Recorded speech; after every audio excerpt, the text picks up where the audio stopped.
Right time, right place. A group of insiders appear on time. Welcome to the third episode of Insider Radio. Yeah, the video from the Tencent conference really got me hyped. Promise me, shall I show you guys something new? No problem, let's get right to it. This episode covers the Xunliu version, the new Guanshan chapter, new boss design insights, the new Mo Lujing outfit reveal, user survey secrets, rumors, and reading comments from the three manners. Then tell me, what else do you want to see? Well, let me think. I really want to see some intense battles. After all, the new raid parts in the original work are full of climaxes. So I will invite someone more authoritative to introduce the boss design here to everyone. Descending from the heavens, I summon our level designer. Let's welcome Master Hua. Give him a round of applause. Okay, in the original work, this is actually a very intense multi-person battle scene. Everyone with their own motives sets the mountain on fire, and those participating in the Luo Tianda Jiao are also split up, entangled in fierce combat. So, in this part, Zhang Lingyu and Lu Jin encountered the new refiners, Yuan Tao and his apprentice Han Dan. Now, Yuan Tao appeared as a player versus player character in previous tests, but how will his design differ when he appears as a boss in player versus environment? Yuan Tao is a refiner. His magical treasure, the 9 Sons of the Dragon, includes one called Qi Wen, which can form a shield around him. You must break this shield first to land an effective attack on Yuan Tao. When he has the shield, he is in a relatively strong phase, so you have to find a way to break it first. Given Zhang Lingyu's cultivation level at the time, it was quite difficult for him to break that shield. And he was also almost ambushed by Yuan Tao. Right. This is a key design element in PvE. There is also a beat called Baxia. For the Yuan Tao PvE boss, we created a parry mechanic for this beat. Some players might discover that if they defend against the beat Yuan Tao fires, they can parry it back, causing the beat to damage Yuan Tao instead. This design even has an advanced version called Ping Pong when Han Dan enters the fray later on. When Yuan Tao serves the ball and the player controls Inner Demon Lu Jin to hit it back, Han Dan will hit it again, sending it back to you. At that point, you can block it and hit it back once more to deal significant damage. So we have actually designed several different ways to handle this part. Right. We also created some synergies in the mechanics beyond the parry experience with the 8-part beats mentioned earlier. Once Han Dan enters, he and Yuan Tao will alternate their attacks. Normally, Han Dan won't attack on his own. He's quite playful, so we designed some idle animations for him. He might get distracted, draw circles on the ground, or things like that. Then Yuan Tao might scold him, telling him to stop playing and hurry over. Now that you've mentioned Han Dan, are there any other designs for him? Han Dan is actually a genius at artifact refining, and he possesses quite a few such magical items himself. For instance, he has a unique artifact called the Thorn Claw Rabbit Lord. When worn on his feet, he can run very fast, which is also reflected in the game. Whenever Han Dan launches an attack or takes damage, he uses the Thorn Claw Rabbit Lord to move at high speeds. Although he looks like a chubby guy, he is a nimble one. There's more like in the original work. Yuan Tao has a 9 Sons of the Dragon called Swani. Its effect is to release smoke, which temporarily inflicts crowd control on the player, and then Han Dan will ambush you. I'll use my belly. Go! Looking back at the entire Han Dan and Yuan Tao battle, there is actually a follow-up fight designed against Lu Jing's inner demon. Once you defeat Han Dan and Yuan Tao, you will find the battle isn't over. The whole scene might turn dark, but I won't spoil that part for now. I'm here. Are you hoping to see a certain guy? I promise I'll reveal more next time. I have a feeling. Are you going to reveal Lu Jing's outfit in this episode? Oh, you guessed it. What is the style of this episode? In the new Demon State, we designed many different styles of outfits for Master Lu Jin, but today we'll just look at one, a bit more unconventional.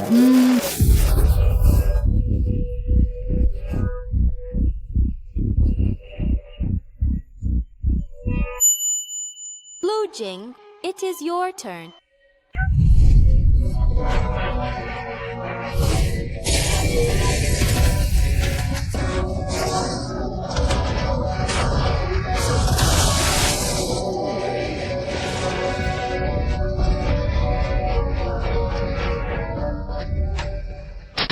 So Crazy, is the team's mental state really okay? What if it's not? Let's lock them in a room with the inner demon Old Master Lu Jin. Oh my, you really are the ultimate insider. Don't worry, how could I get a treat like being locked in a room with old man Lu Jin? I'll definitely be at my desk, working hard to meet the deadline, okay? Undoubtedly, you are the true insider. Hey, didn't you say you went to the offline user research last time? We have indeed received a great many questions from players. So, are you ready to respond to them? Are you afraid of the storm of sharp feedback? What is there to be afraid of? Only players who care about us would do that, right? Is what those players are suggesting really something to be afraid of? No, that is love. So, what kind of love did you receive at the user research site last time? We received a lot of love, and of course some very tough love too, so let's share some of it now. Are you the host of that group of leakers? Don't be like that. Since you have seen a group of insiders, I will skip the small talk with you. Regarding the outlier, cultivation, for the cultivation part, it was very simple last time, just some weapon systems. This time they added skill changes and some jade pendants. Although it's still not rich enough, compared to before, there are significant changes, a big improvement. However, the PvE system needs some guidance, because those who participated in the test were in the minority. We should really adopt the perspective of a colleague who just started playing this game. I think the overall progression system is fine for me. The goal is quite clear: leveling up, grinding for martial arts points, and getting things like jade pendants. I really enjoy taking a character who starts off weak and finding ways to boost their stats. Having a clear goal to make a character powerful, I really enjoy that process. My character is quite useful after being built. I just love big numbers, like the feeling of landing a critical hit for 10 or 20,000 damage with a single strike. The speed is quite noticeable, but the damage is really low, though the feel is good. They feel good to play, but I feel like you're just tickling the enemies, right? I hope the learning curve for each character isn't too steep. And for example, once I've mastered a character in PvE, or have a good grasp of their general skill set, I'd like to be able to carry that experience over into PvP. The two systems are actually quite consistent. Right? So there can be a distinction, but I hope it's not too big. As for other feedback, I really hope they add more skill variations. For example, I've only been training Zhang Chulan, and right now he only has the Vajrakos, that one punch that blasts people away. I'd really like to see more varied moves to give me more room for choice. For instance, I could choose a specific path, like focusing on burst damage, or maybe a more balanced approach, or even crowd control.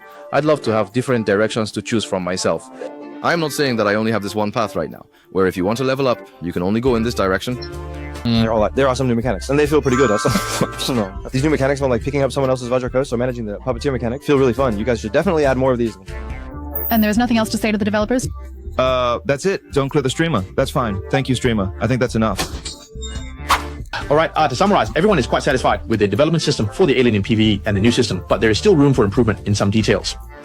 Right, that was just some of the feedback from the last user survey. Actually, many more detailed suggestions are already in the works. I'm already looking forward to the next user survey. Speaking of which, our small-scale user research for the summer is still open for invitations. Although the spots are quite limited, but we carefully review the comments to invite friends every episode. We will announce the final list of invitees on the June Insider Radio. So, Zhong, do you want to ask for any theme suggestions from everyone this episode? For this episode's theme, do you have any ideas or creative concepts for the Outcast outfits? If so, feel free to share them, and your ideas might just appear in the Under One Person game. The next piece of inside information is quite prestigious. The Under One Person game has been featured on CCTV. To trace the essence of authentic martial arts, the development team traveled across China at the start of the project, visiting major martial arts sects. The team hopes to integrate cultural elements rooted in China, such as Taoist cultivation, martial arts, and intangible cultural heritage into the game's characters, actions, and narrative, allowing global users to experience the authentic in one game. This is also a shared goal for many teams, bringing culture to the global stage.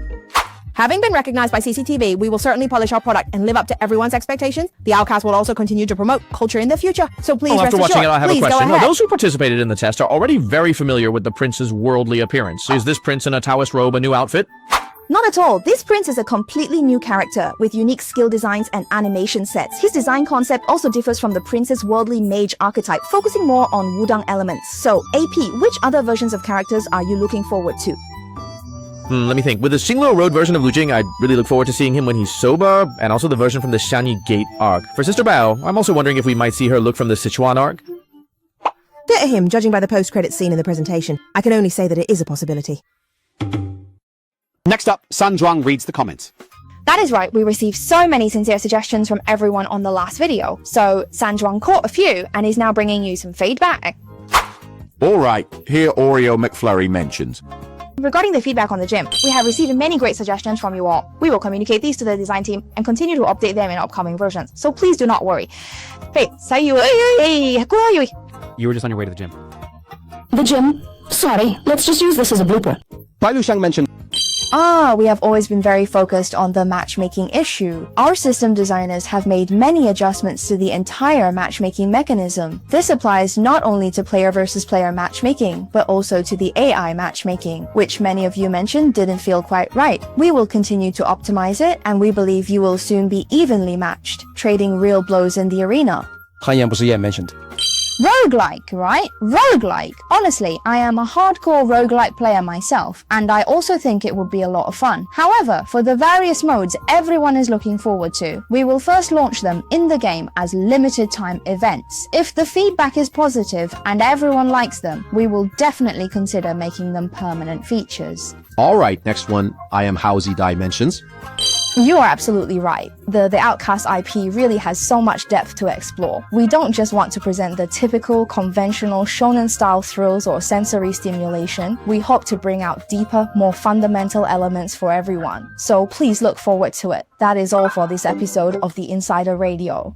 This year marks the 10th anniversary of the Outcast anime. With this 10th anniversary commemorative song, Born to Seek the Truth, we conclude this episode of the Insider Radio. Alright, please leave your comments in the section below. We will continue to select winners and we will keep updating based on your suggestions and feedback. See you next time on the Insider Radio. See you there. Bye-bye. Is it just me? Whatever. I don't need your introductions. I don't need you to like me. It's enough that you like my show. Teleport, phase through, slash away. Watch yourselves, this is my divine power. Why must he occupy the left hand? Why must it be the left side? Even if I cross mountains and ridges to see it through to the end, I'll stand tall and bear the cost. I must protect the others, and I must protect the red and the blue as well. Even if the road leads to no return, how refreshing a stomachache can be, I quit it all.